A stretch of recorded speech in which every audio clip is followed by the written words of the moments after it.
A continuación, Emprender con Javier. Clasificación A. Apto para todo público.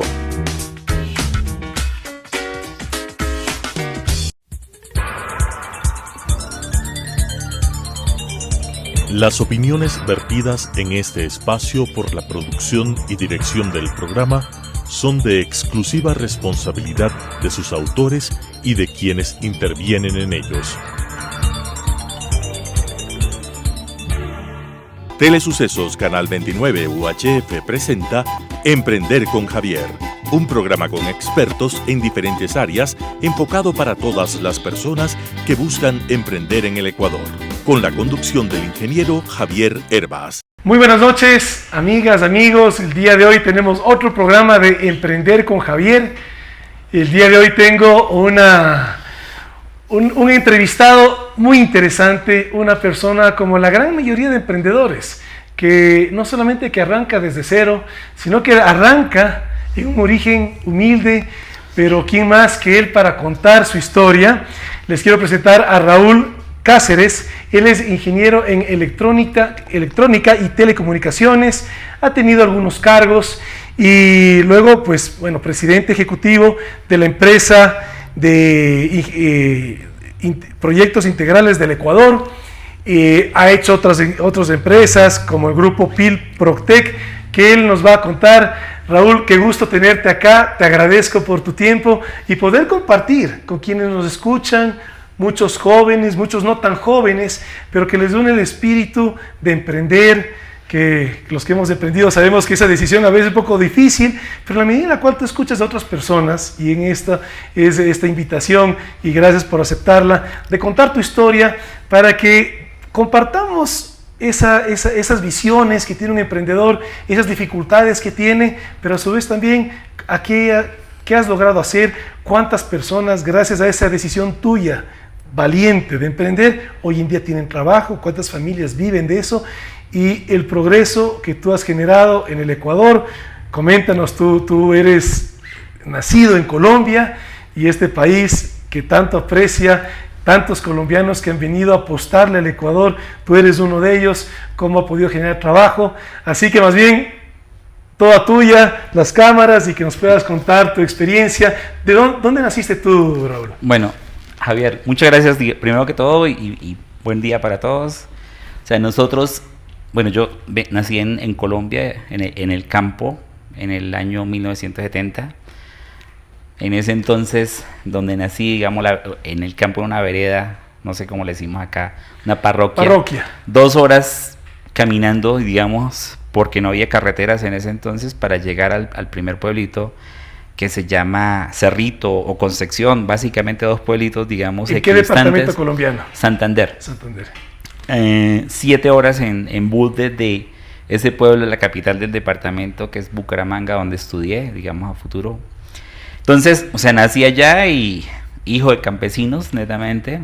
O sea, digamos, con una finquita muy chica donde tocaba recoger dedicados a la agricultura, frutas, la agricultura en general, para poder con eso sobrevivir. Digamos que era la forma como los núcleos familiares se sostenían, digamos, antes, en el campo. Básicamente eso. Y que en principio es las siguientes generaciones que lo continúen. Tú decidiste el reto más bien de buscar otros horizontes. Yo tenía, o sea, digamos, mi padre era campesino, digamos, muy arraigado, digamos, a pensar que, oiga, yo soy pobre campesino y no voy a salir adelante, no puedo salir adelante, tengo que ser obediente, y él no está de acuerdo en estudiar. Entonces siempre, digamos, decía, usted tiene que ser del campo y continuar con la finca, y él se preocupaba porque continuara, digamos, con la tierrita como tal.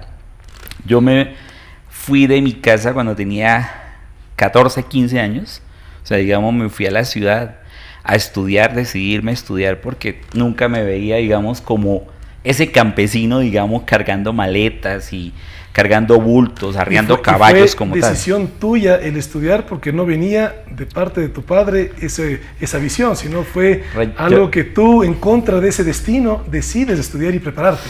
Cuando yo me fui a estudiar, o sea, digamos, yo estaba tratando de estudiar, terminar el bachillerato en el año 84, 85, y logré digamos, por un sueño.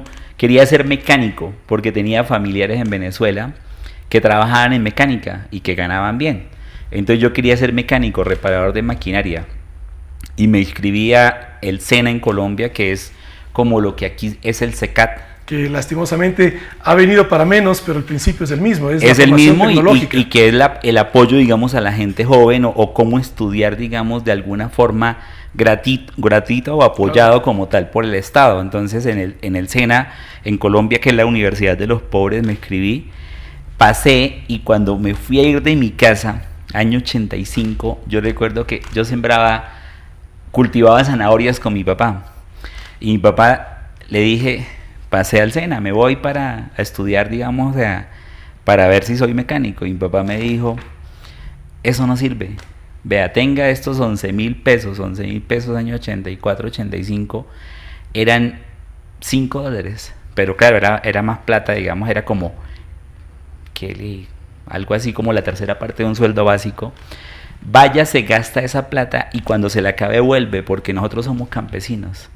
Y yo me fui, pero siempre, digamos, mi filosofía ha sido, creo, inversa al reto. O sea, cuando me retan, así esté sufriendo, yo no cambio, digamos, esa situación. Entonces me voy a estudiar mecánica en contra de mi papá, porque lo único que me dio fue eso.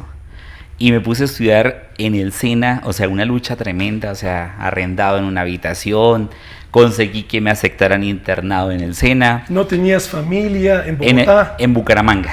Bucaramanga, que era Bucaramanga, la capital de Santander. Yeah. Y realmente fue una lucha tremenda, Javier, terminar de estudiar mecánica, maquinaria pesada, o sea, reparar tractores, bulldozer, retroexcavadoras, todo ese cuento como tal. Terminé de estudiar en el año 87. Como tecnólogo de maquinaria caminera. Exacto, tecnólogo de maquinaria pesada llamaban como tal. O sea, en una lucha tremenda donde, o sea, yo era el auxiliar del administrador del SENA, porque siempre sí fui muy bueno en matemáticas. Le ayudaba, ¿algún ingreso? Le ayudaba, digamos, al administrador del SENA a llevar sus cuentas. Y me pagaba algo para tener para las onces.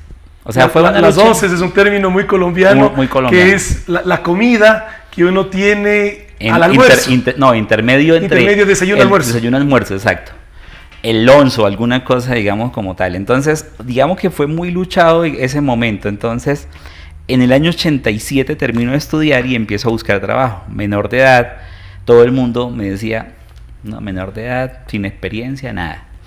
En ese intervalo fui, descargador de camiones, vendía en plaza, repartía fotos. Todo lo que aparecía. Mensajero, lo que aparecía, digamos, me metía a eso.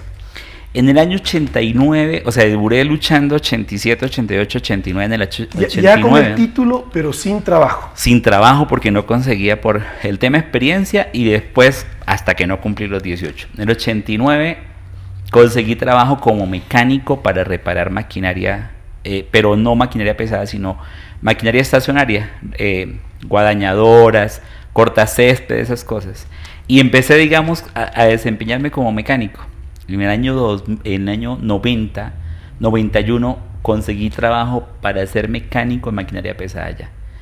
En la gobernación de Santander, lo que era obras públicas. Con un sueldo para subsistir. Ya con un sueldo, digamos, un poquito más para subsistir como tal.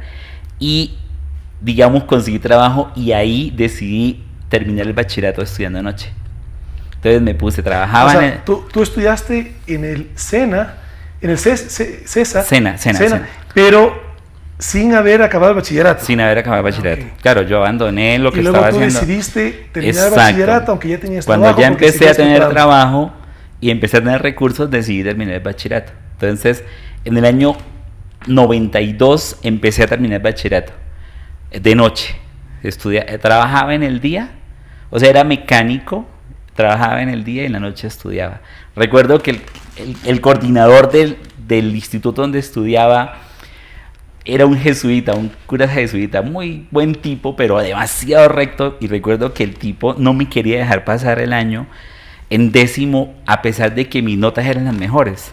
¿Por qué? Porque yo faltaba 60 veces en el año, o sea, era por trabajar y por estar trabajando, porque yo tenía que ir a las zonas en el campo donde estaban las máquinas a repararlas, y cuando eso no podía ir a clase, entonces siempre lo que hacía era sincronizar cuando habían exámenes para asistir a los exámenes, presentar, digamos, el examen y me iba súper bien. ¿Y cómo lograste pasar? ¿O te terminó? No, claro, al final evaluando notas como tal, no tenía un justificativo, digamos, para sacarme del colegio. Y de esa forma, digamos, luchada, terminé de estudiar el bachillerato en el año 93.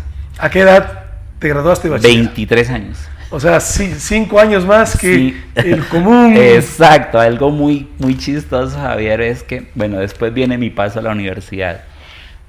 En ese entonces una amiga me forzó, digamos, de alguna forma a estudiar, porque yo estaba ya muy cómodo, era mecánico, ganaba buena plata, ganaba viáticos, aparte de eso daba clases de matemática, porque era muy bueno para las matemáticas, entonces tenía como entraditas de todos los lados y no quería estudiar. Y una amiga me presiona y me dice: Raúl, yo no quiero verte siempre con la camisita sucia llena de grasa, o sea, tú eres demasiado inteligente, digamos, para quedarte como mecánico. Entonces ella me paga la inscripción a la universidad. Con el examen yo tuve las mejores notas del IFES, que es el examen de estado, en el colegio. Con esa calificación tú inclusive decides o te clasificas si eres apto para ingenierías, para exacto. Entonces esta amiga, que ella se llama Isabel Vega, muy, muy querida, me forza, digamos, a que estudie, me anima, digamos, a que estudie, y yo me presento, digamos, a la UIS, que es la Universidad Industrial de Santander, en Colombia. No ha sido fácil, porque tú ya tenías, ¿cuántos? ¿24 años? 23, iba a 24. Y estabas con compañeros de 17. Algo muy paradójico que te voy a contar ahora. Mira, yo entro a la universidad en mediados de año del 94, 24 años ya. Y empiezo a estudiar con el ánimo inicialmente de mostrarle a mi amiga que yo no podía estudiar, que no era bueno para eso. Pero cuando entro a la universidad, empiezo a estudiar, digamos, a ver materias, y a mí la álgebra, la matemática para mí era un 5 siempre. Resulta que voy y presento el primer examen y saco 1, o sea, no paso. Entonces como que el orgullo viene y dice: no, pero si es la materia que me va más bien, o sea, yo tengo que superar esa nota. Y entonces trato de ponerme a estudiar en la biblioteca. O sea, yo trabajaba, ahí me paso de celador, donde estaba, trabajaba de celador. De celador es vigilante, de guardia, exacto. Trabajaba en las noches y en el día iba a estudiar. Entonces me paso de vigilante, y cuando llego en el día me voy a estudiar, entonces busco la biblioteca, y entonces, claro, tú buscas el grupo más pilo para estudiar. Y cuando me voy a sentar con el grupo de los chicos que yo sabía en álgebra más pilos, o sea, me les acerco, y los chinos, que eran de 17, 18, se levantan y se van diciendo: ya terminamos. Y me dejaron solo en la mesa. ¿Qué piedra le queda? O sea, rabia, digamos. Entonces digo, en términos colombianos, chinos, hijos de... voy a mostrarles que yo soy mejor que ellos. Y empecé a estudiar solo. Y eso es lo interesante que nos cuentes, Raúl, porque muchas veces, a veces el amor que nos tienen nuestros familiares, nuestros padres, nuestras madres, de alguna manera nos quieren, digamos, sugerir que no nos esforcemos tanto, nos quieren cuidar, y tú eres un claro ejemplo de, sin necesidad que alguien te haya dicho, tú decidiste esforzarte, sacrificarte, y luego, bueno, ahora quiero que nos cuentes también cómo ese sacrificio, qué es lo que hoy en día estás haciendo. ¿Cómo? Bueno, digamos que, Javier, mira, mencionaste algo, digamos, que es muy interesante a veces yo creería que para las nuevas generaciones, y es que, o sea, uno tiene que decidir esforzarse. O sea, los papás cada día buscan que los hijos lleven las cosas más suaves, como diciendo: no, es que a mí me tocó duro y entonces mis hijos deben llevar las cosas más suaves. Realmente yo creo que se necesita el esfuerzo, la disciplina como tal. A veces tal. Los papás podemos confundirnos, porque cuando uno es hijo, pero ahora que es uno papá, uno busca a los hijos darles comodidad, tranquilidad, y a veces ese anhelo, más bien lo que le estamos es generando menos experiencias de resiliencia. Menos aprendizaje, exacto. Esa responsabilidad, porque en ese caso, digamos, a mí, al contrario de apoyarme, digamos, mi familia, o sea, si al bien... no apoyarte, más bien te ayudaron a que tú te esfuerces. Yo tenía, digamos, por ejemplo, tíos o tías que al contrario de ayudarme, opacaban, digamos, con el chisme o eso. No, ese es un vago, o sea, no va a hacer nada como tal. O sea, en lugar de apoyar, lo que hacían era empujar a que te vayas al hueco como tal. Pero yo tenía una decisión que era, o sea, yo quería ser alguien diferente a ser campesino, o sea, en mi vida. Entonces, hay una frase muy bonita que dice, final, las cometas se levantan en contra del viento y no a favor de él. Entonces, a las dificultades ayudan a formarse. No, y las dificultades, digamos, porque hasta ese momento, hasta el año 94 que yo empecé la universidad, o sea, fue reto completamente de trabajo, de lucha. O sea, si yo quería estudiar, e incluso hasta que terminé la universidad, yo terminé la universidad en el año 2000. ¿Y a qué edad? 30 años iba a cumplir cuando terminé la universidad. 7 años más que lo que uno entiende es lo normal, y sin embargo, con toda esa dificultad, mostraste que la voluntad puede superar las adversidades. Exacto, después de eso, digamos, en resumen de la universidad, por ejemplo, yo hoy en día les digo a los amigos, o sea, cuando uno quiere algo y se propone, lo puede. O sea, a mí mis padres o mi familia nunca me apoyó a decir, oiga, toma un lapicero para que estudies. Netamente lo hice, digamos, a pulso completamente. Pero bueno, termino la universidad en el año 2000 y tomo la decisión, o sea, estaba trabajando ya, o sea, pero en ese momento ya no mecánico, sino como programador. Me había ido muy bien en todo lo que era sistemas, y entonces empiezo a trabajar como programador y me sale la opción de irme para Venezuela. En el año 2001 me voy para Venezuela. Yo tenía un sueldo de 600,000 pesos en Colombia y me ofrecen 1.200.000 bolívares Venezuela, y yo digo, bueno, listo, Venezuela, me voy para Venezuela. ¿Y eso en dólares cuánto era para eso en un dólares, joven de 30 años? En dólares, digamos, era, no sé, $200 hoy en día. Yeah. $200. Entonces, claro, voy a Venezuela pensando en que el bolívar se cambiaba 4 pesos por un bolívar. Cometí el error garrafal, o sea, y siempre se cometen errores, ¿no? Sino que hay que levantarse los mismos. Claro, cuando me voy para Venezuela, al año la moneda se convierte en contra, me voy 4 pesos por bolívar, y cuando pasa un año, 50 centavos de peso por un bolívar. Significa que cambié el sueldo que yo tenía en Colombia por algo mísero, y me voy a la quiebra en lo poco que había ahorrado y había hecho. Pierdo, digamos, todo lo que había decidido y me endeudo fuerte. Me regreso en el año 2002, ya definitivo Venezuela no fue, porque era, o sea, el tema, la caída que venía en Venezuela era tremenda. Yo me regreso y me vengo a trabajar en enero del 2003 a Ecuador como ingeniero. ¿Llegas como un empleado? Como empleado de la empresa que hoy en día es mía. Mira. En el año 2003 arranco, decidido a levantarme de toda la caída, a pagar las deudas. O sea, tengo el poco sin un centavo, sino en negativo porque estabas con deudas. En negativo porque estaba con deudas completamente. Y empiezo a trabajar. Recuerdo que yo me ofrecía en campo cuando estaba haciendo el proyecto de Enjutur y Oxy. Yo me ofrecía para hacer los turnos, o sea, a mí se me cumplía el turno a los 30 días y yo decía, yo le hago el siguiente y así. Y déjame te llegaba una pregunta, Raúl. Ajá. ¿Tú crees que podrías decir, yo lo puedo decir, pero tú crees que en tu caso también podrías decir que este país es el que te dio la posibilidad de arrancar desde cero, yo también arranco desde cero, y generar lo que hoy en día has logrado generar? Completamente. Ecuador me ha tratado muy bien, Javier, o sea, Ecuador... O sea, a mí me ha ido muy bien en este país. O sea, arrancando en negativo. Arrancando en negativo completamente. Y he conseguido gente muy buena, digamos, o sea, amigos, o sea, gente que me conoce, gente buena, o sea, trabajadores. Como también he conocido malos, ¿no? Como en todos los lados, digamos, pero en general han sido más los buenos que los malos. Gente que ha estado conmigo. Yo arranqué como ingeniero, te estaba contando, hacía unos turnos increíbles, o sea... 90 días en campo metido en selva. Cuando salía con el cabello a los hombros. Pero tenía unas metas como tal. En el año 2003 me levanto económicamente, digamos, con ese trabajo, con ese esfuerzo. Pago, nivelo deudas, y en el año 2004 se cae el trabajo. En Ecuador, en Colombia, en todos los lados se cae el trabajo.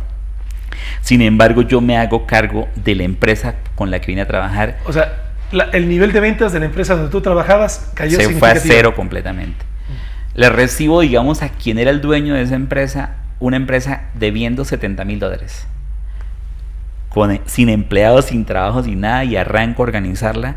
Y los pocos ahorros que tenía los empiezo a traer a la empresa, como préstamo a la empresa para pagar. Oiga, llegó el punto donde me tocó despedir a la señora que hacía los tintos. Recuerdo que lloraba la señora, oiga, no me dejes sin trabajo. Y yo, pero pues no tengo cómo pagar. Y en general, los primeros 6 meses de 2004 fueron pésimos, pero arrancó la empresa a mediados de 2004, empecé a conseguir trabajo. O sea, has tenido, a veces la palabra es injusta, porque a veces cuando uno dice fracaso lo ve como negativo, más bien pongámosle aprendizaje. Has tenido retos. Muchos aprendizajes en tu vida que al final del día es lo que hoy en día tú eres, ¿no? Pero mira, de ahí saltamos, digamos, rapidito, Javier, a algo. O sea, yo arranco diciembre, vamos a decir, junio del 2004 empiezo primeros trabajos como la cabeza de la empresa, sin ser el dueño ni nada, un empleado de la empresa. Y digamos que yo en ese momento era el ingeniero, era el técnico, el electricista, armaba tableros, programaba, iba a campo, regresaba, hacía las ofertas, facturaba, le hacía ceba a la oficina, era todo como tal. O sea, a finales de una 2000, empresa de prácticamente una persona. De una sola persona. Hoy en día, ¿cuántas personas tú puedes dar trabajo? En el grupo, nosotros, bueno, hoy no estamos vamos a decir en el momento de más empleados, pero en el grupo hasta diciembre del año 2014 llegamos a tener en todo el grupo unas 2.000 personas empleadas. 2.000 personas. Sí. Y además que no cualquier obrero, porque en el sector que tú estás, en un sector se puede decir, de una ingeniería de alto estándar, tu trabajador es un trabajador muy calificado, un técnico, un ingeniero. Nosotros tenemos variedad, digamos, de técnicos, o sea, porque al final tenemos ingenieros que formamos, o sea, los especializados en lo que son escadas, en lo que son todo lo que es PLC, comunicaciones, mecánica, ingeniería, pero también damos mucho trabajo a técnico. Por ejemplo, digamos, en el oriente ecuatoriano nosotros damos trabajo a soldadores, tuberos, electricistas, y hay gente o sea, digamos, a mí me fascina la gente que es disciplinada, cumplida con su trabajo. Porque al final llega de todo, ¿no? Pasaste de una persona que ni siquiera, de una empresa que ni siquiera tenía para poder pagar a alguien que te pueda servir un café, a una empresa de 2.000 empleados. 2000 al 2014, porque luego, acuérdate que en el 2014 vino como tal.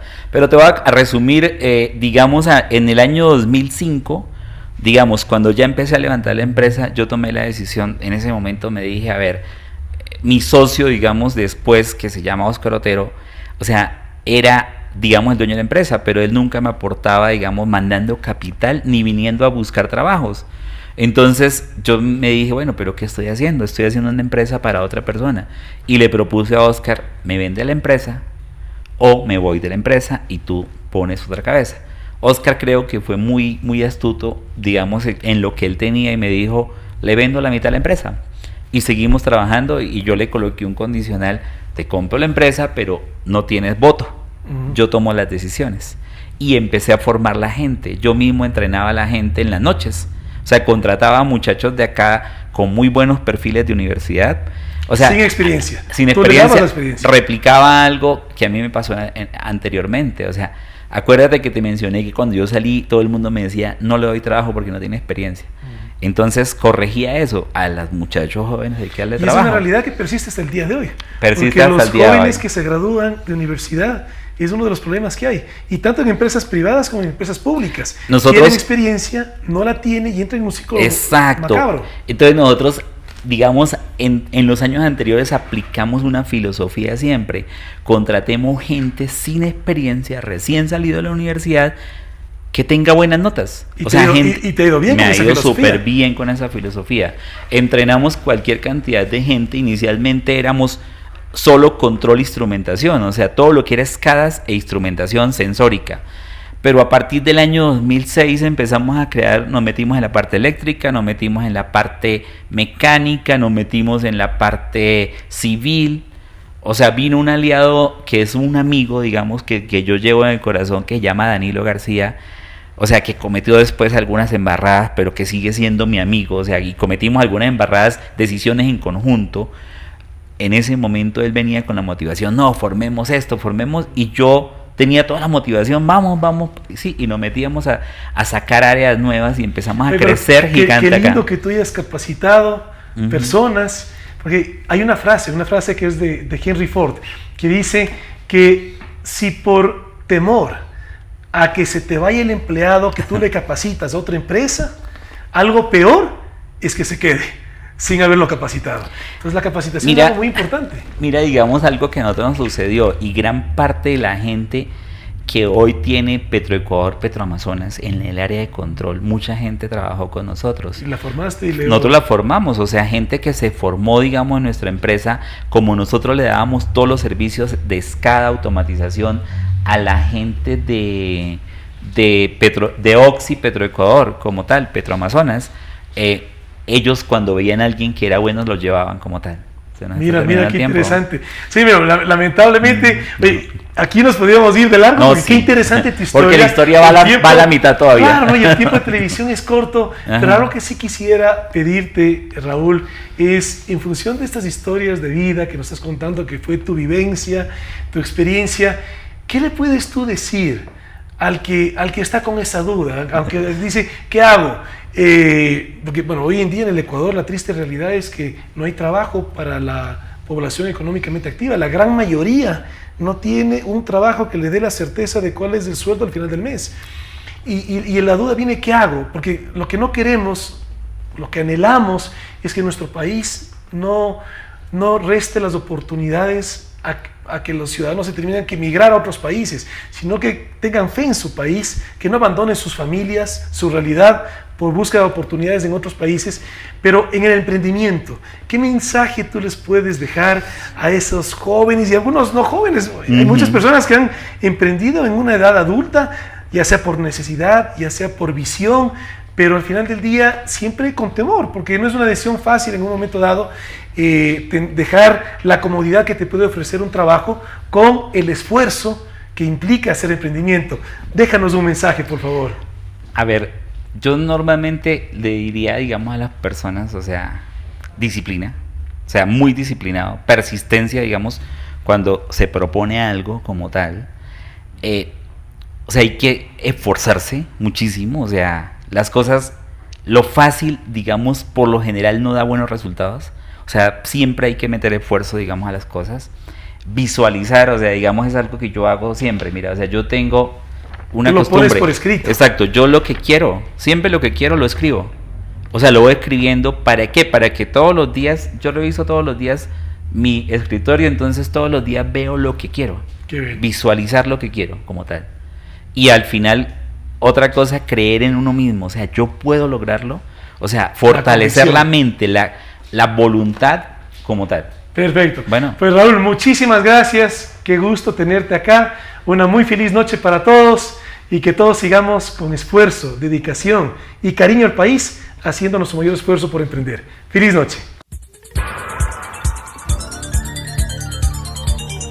Las opiniones vertidas en este espacio por la producción y dirección del programa son de exclusiva responsabilidad de sus autores y de quienes intervienen en ellos. Telesucesos Canal 29 UHF presentó Emprender con Javier, un programa con expertos en diferentes áreas enfocado para todas las personas que buscan emprender en el Ecuador, con la conducción del ingeniero Javier Hervas.